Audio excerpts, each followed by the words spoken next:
coal in a longer period. So after some time you are going to replace this 55%. If this get exhausted, you are going to use these technologies to replace this particular sector. As I said, you need to increase on the renewable options. So if you take the renewable energy sources, they are freely available. You don't need to spend any extra money. Like if you take sunlight, it is freely available throughout the day. And you can also take wind energy. Wind energy is limited. It is available in certain places, may not be available all the places. But wherever it is available, you can definitely capture the wind energy perfectly.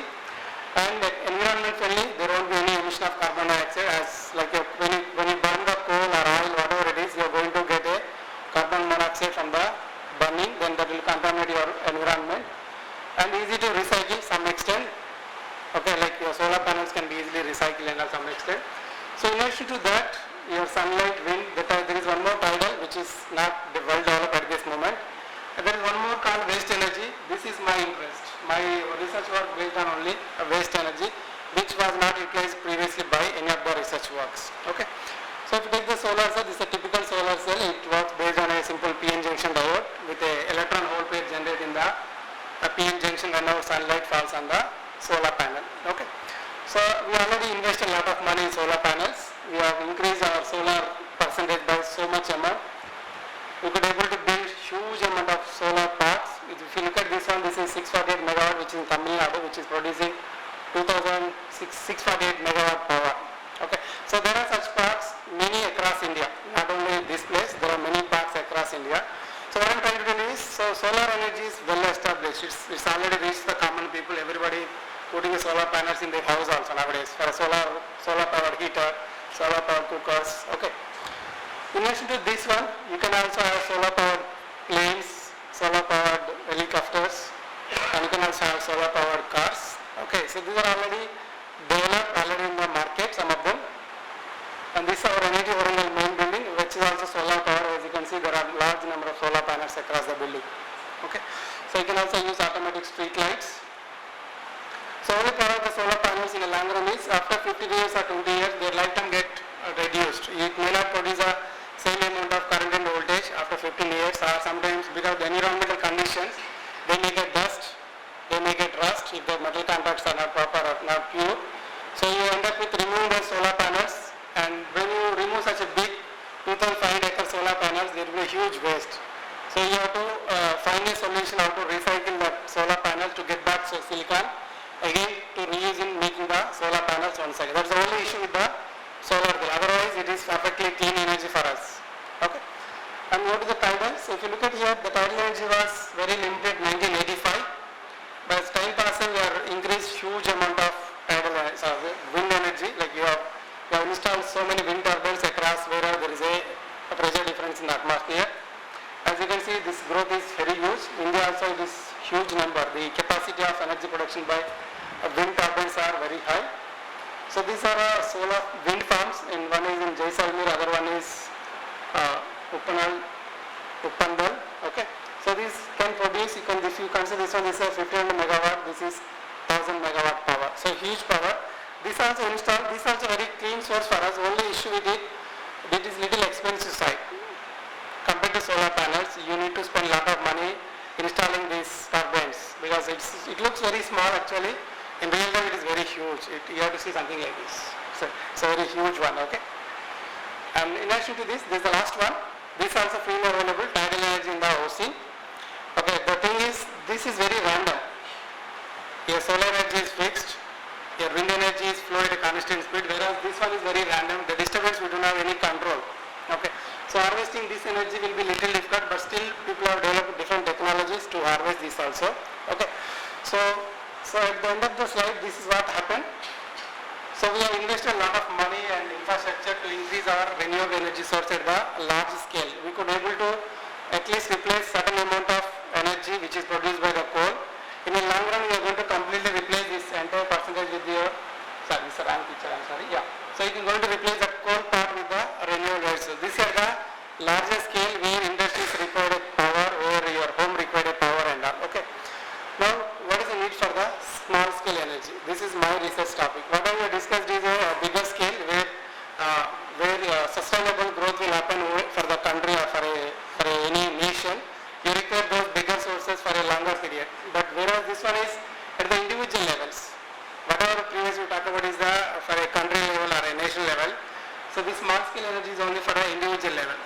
So it's a requirement for an individual, not for the nation or not for the a particular country. So it's every individual need. So this is a one place where we need a small scale energy harvest. If you look at this picture, especially the middle picture here, this is a implantable medical devices. So usually these devices run on a battery. Suppose if you take a pacemaker, so pacemaker is a small electron device, it runs with a battery. It will give a electrical pulse whenever heartbeat is low. It will increase heartbeat by certain amount. The sharp pulses. Okay. So if you take this particular pacemaker, if you start using it for let's say 5 years after implanting in the human body, if the battery gets drained, so we have to make another surgery, take the device out, put the new battery and put it back. For a watch or for a calculator or mobile phone, it's very easy. Take it out of the device and put it back and put it. This is a very easy option because there is no living thing is involved. But whereas in this case, it's a human being. There are many other health conditions like BP, sugar, any other condition is there. Another surgery may not be option sometimes. It may not be suitable for the patient. Okay. In that case, it does not have any option. Either you have to go to the risk and take another operation to replace the battery. So there are many such implantable devices in the human body wherever you require some kind of stimulation. Okay. So if you want to run these devices without any replacement of the battery, you need to attach a new technology to this device. That device will take the energy from the biomechanical motion. You are breathing, you are walking, you are running. It will collect that mechanical energy which is wasted. That's what I am talking about, the waste energy harvesting. So when I am walking right now, my walking energy is getting wasted. I am not looking for any energy conversion. So I am going to use that waste energy by some kind of effect, either piezoelectric effect or triboelectric effect. So that will continuously charge this battery as long as you are moving, you are having a biomechanical activity in the human body. This pacemaker battery will continuously charge. There won't be any discharge at all. So you are going to run for a lifetime. So one operation enough to put your pacemaker which will run for a lifetime. So that is a major requirement for small scale energy harvesting. Because this device runs with a microwatt power. You don't require megawatt power. You require only a small energy. Similarly, if you look at this bridge here, so in this bridge, if you want to monitor this bridge, especially if you want to monitor this, the person cannot walk every day go and check the bridge condition. It's very dangerous also, right? So you want to put a sensor here. The sensor will sense the bridge condition and will give you the information about the bridge. Okay. That sensor should not work on the battery. It should work on its own. It should generate its own power to run that sensor continuously. So if you can arrange some device here which will generate energy from the vibration of the bridge. When train is passing, it will be vibration. The vibration energy will be converted to electrical energy. That will store a storage unit and a capacitor. That will run the sensor device continuously to transmit the signal to the receiver where it is supposed to be monitored. Okay. So this way, at this kind of place, not only this place, there are many such places where you cannot go and every time replace the battery. Okay. So those cases you can use a cell power system where energy will be generated from the ambient mechanical sources. Similarly, all your electronic gadgets which are wearable. Okay. So those for these also you can attach the same device. Okay, and the same device will charge by your biomechanical motion and will run these devices uninterruptedly. You don't need to switch on or you don't need to recharge your devices anymore with this particular technology. Okay, so that's what you are going to see. What is that small device, how it is going to convert our biomechanical motion into energy, and how it is going to store in the storage unit to power these particular devices. Okay. So there are two types of waste energies here. As I said, I am going to interest only waste energy. One is the mechanical energy. It is everywhere in ambient. You don't really realize. But similarly, there are thermal energy also. There are a lot of thermal which is going away waste. So my talk will be interest only in the mechanical energy harvest. How you are going to use waste mechanical energy to produce the electricity. Okay. So if you look at the mechanical energy, so these are the places where you can see a lot of mechanical energy. Or you can see a lot of mechanical energy. So right from human body, your breathing, your blood flow, your walking, your exhale, inhale, your bridges, your automobiles, everywhere there is a vibration, there is a mechanical energy. Wherever there is a movement, there is a chance to harvest that mechanical energy to convert back to the electrical energy. So this is a place where we can harvest small scale energy to run these portable electronic devices. Okay. To do that, we are having two technologies.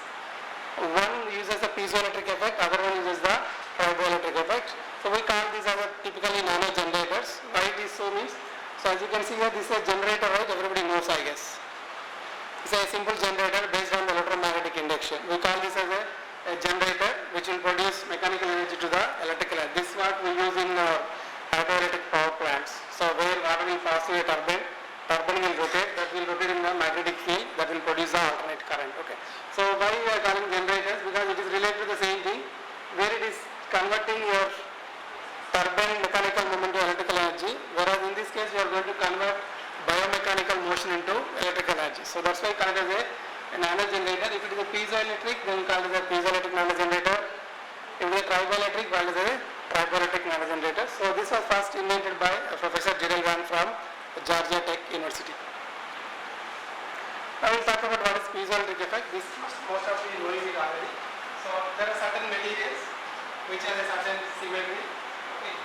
So they can like when they deform by external mechanical pressure, the arrangement of atoms will slightly displace, like the dipoles slightly orient themselves. As a result, you are going to get a net charge on the surface of your both the plates. If you take this kind of material and apply the mechanical pressure, there will be a positive charge, there will be negative charges. If there is no mechanical pressure is applied, the center of the positive charges and the negative charge will match each other. You are not going to see any potential difference.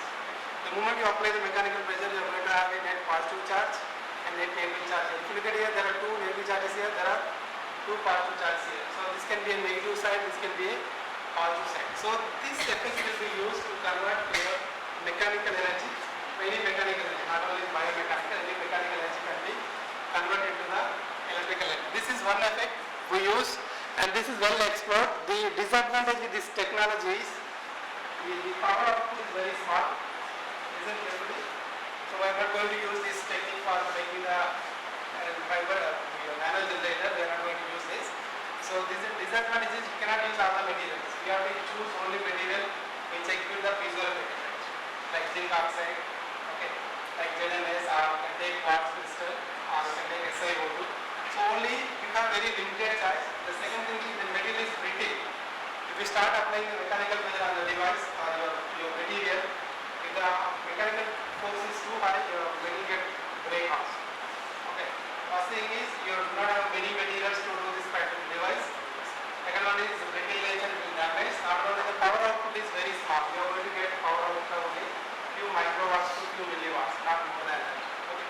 So this is still used for sensing applications, but this is not useful for powering the portable electron devices or powering your implantable medical devices. We need something more power so that we can run continuously. Okay. So that's where your triboelectric nanogenerator comes into picture. Okay, so please listen here. This is important here. So this triboelectric nanogenerator works on the principle of electrostatic induction as well as contact electrification.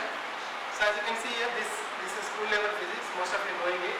If you rub two surfaces each other, okay. Typically, if you take a comb, simplest example, you have a garage your head and put near the paper pieces, paper isn't attracted because your comb is getting electrically charged. It has taken some electrons from the egg to the comb.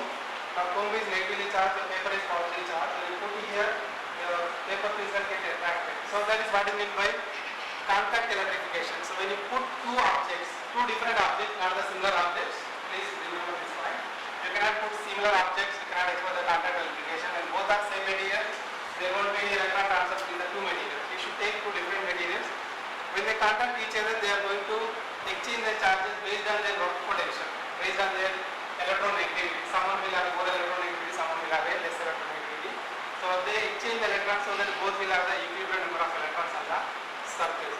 So once it is done, if you take any uncharged objects to this charged object, like a paper pieces, so that can induce with a opposite charge of whatever it is charged. It is the positive charge here, you are going to have a negative charge on the other surface. So these two effects, one is the contact electrification, where you are going to rub two materials or make contact two materials. Second one is when they separate, this induced charge will induce a opposite charges on the other side, whatever the metal is attached to it. Okay, we'll see the animation in a moment. Okay, so you should remember that it works on the principle of contact electrification as well as electrostatic induction. So you can see here, this what happens, I will just see here. So this is the two materials which are two different, like they are separating state, these two are. Now electrons in their potential wells, when they brought each other, this electron cloud will get overlap each other. When they overlap each other, the one which is having more number of electrons or which is having more work function will transfer electron from this side to this side. So electron changing from this side so that both will have the same number of electrons, or in terms of electronics knowledge, you can say to make the Fermi levels equal. When you take two different materials, one Fermi level will be higher, one Fermi level will be lower. When they attach each other, they try to exchange the charge carrier so that they get the same Fermi levels. When the Fermi levels are equal, there won't be any charge transfer will take place. So this is the typical concept for them. When two materials are in contact with each other, you are actually making the Fermi levels equal to each other if they are two different materials. That's why I told you don't take same materials. If you take same materials, the Fermi levels will be same, there won't be any charge transfer takes place. Okay? So you have to take two different materials and you make them contact so that electron transfer will take place. So this is a basic mechanism of triboelectrification or triboelectric nanogenerators. Now we'll see what is the device, how it will look like, what is the device part. Okay? As I said, you require two materials, two different materials. You can see there is one positive triboelectric layer on the pink one. There is one more here, negative triboelectric layer. You can assume these two layers as two different materials. You can take silicon germanium, you can take PVDF, PDMS, you can take any two different materials. And these two materials are attached to the two electrodes. These are device fabrication, how you fabricate the device. What you do is you prepare one film attached to one electrode. You prepare another metal film attached to the other electrode. So now you have one triboelectric layer on one electrode, another triboelectric layer on the other electrode, and you are going to keep some supporting base to make the device. Okay, preferably you can use acrylic sheet or preferably you can use paper sheet, like cardboard sheet also can be used. Okay. Now you are going to place one over the other. So this is your top layer. This one is split this side, and you have placed a sponge spacers here. Sponge spacers provide the gap between the two frictional layers or two triboelectric layers. Okay. So this is the original device. As you can see here, this is one frictional layer on the aluminum substrate. There is another frictional layer on the IPO substrate, and there is a sponges here. When you put this down, you are going to have a space between the two triboelectric layers. Is that clear, everybody? Because this is important. If you understand this, then further can be easily understood. You are going to make a geometry. It's not ideal. You can keep anywhere whichever the way you want. The condition is two metals should be separated by some distance with a small spacer. The spaces can be any type of spacer in the spring. It can be some curved shape of your device also fine. So as long as these two metals will have separation, you are going to have a device. Now this device can be used for converting your mechanical energy to electrical energy. We will see that this is a typical 2D view when you see from this side how they look like. There are two electrodes and two frictional layers. We will see that now. Yeah, as you can see here, so this when they contact each other, now you can see in the first step, both the metals are contacting each other. Okay, we are assuming that there is a charge transfer taking place. This is giving the electron, so it is becoming positive here, and this is taking the electron and becoming negative here. Is that clear, everyone? And the moment you separate these two frictional layers, now there is a potential difference. Agree, everybody? Okay. This potential difference, as well as because of this charges, there is a induced negative charges here, so that the developed potential difference will be neutralized. So when they two layers separate from each other, the electron travels from bottom electrode to the top electrode. Okay, so that this get neutralized and this also get neutralized. Clear, everybody? So initially they touch each other, they induce the charges of opposite polarity based on their work function differences or based on their Fermi level energies. Okay, when they separate each other, there will be electron flow in the external circuit to balance the potential difference. So this is the electric current what we are getting from our mechanical energy. We tapped it, device is contacted, we released it now. Now electron has flown from bottom electrode to the top electrode. Now if you press once again here, when you press once again here, now electron will travel from top to bottom to nullify to return back to the original state. So if you keep on repeating this process, releasing and tapping the device, you are going to get the alternating current in the external circuit. Okay, clear, everyone? So this is the basic principle of your triboelectric nanogenerator, where you are having a contact electrification initially followed by electrostatic induction. Or you can also think of this way, you can take these two materials is a Fermi level energy levels. So this one material which has a Fermi level here, and then another material which has a Fermi level here. Now this has a lesser work function, this has a more work function. So now when both the metal get contact each other, the electron will transfer from this metal to this material so that both the Fermi levels will be at the same level. So this is the electron's point of view when how the contact electrification is taking place. So if you want to really understand what is the fundamental physics, you have to go back to Maxwell's equation once again. So if you look back here, this is your electromagnetic generator where it works on the principle of Faraday of electromagnetic induction. The change in the magnetic field is producing the electric field. This is a typical thing. So similarly, you have to use another Maxwell equation to explain the triboelectric effects. That is your Ampere's Maxwell's law. So we are going to see what it is. So this Ampere's law, as you know, current carrying conductor produces a magnetic field around it. So you are going to have beta dl equals mu 0 times I. So this was the initial thing, but later it was corrected by Maxwell. Initially it was proposed by Ampere's, then it was corrected by Maxwell whenever there is a capacitor case. Whenever there is a tangent capacitor, a charged capacitor, you are going to have a time dependent electric field. When the capacitors are getting charged, you are going to have a time dependent electric field, that is dou E by dou T.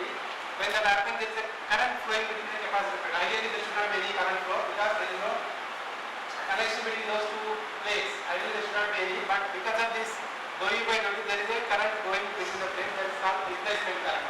Okay.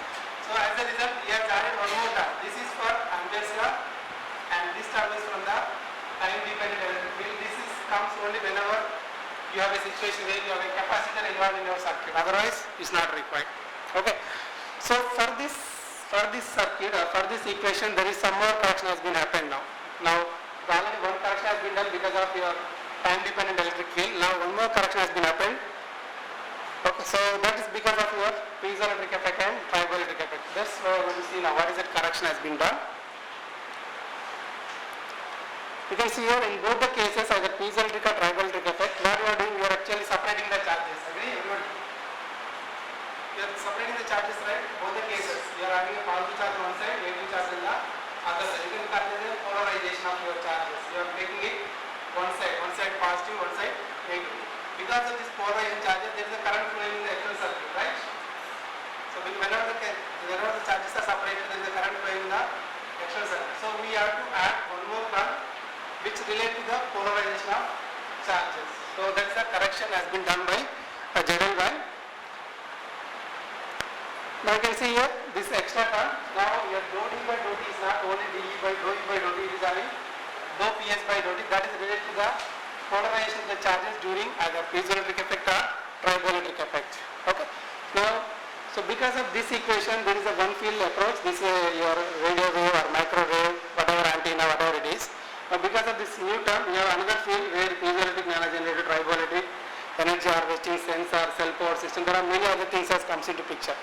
Because of this extra new term, dou PS by dou T. So this is a fundamental physics which is involved in the triboelectric nanogenerator. Now we will see what are the characterization tools we use for the triboelectric nanogenerator. Now device is clear, I guess everybody.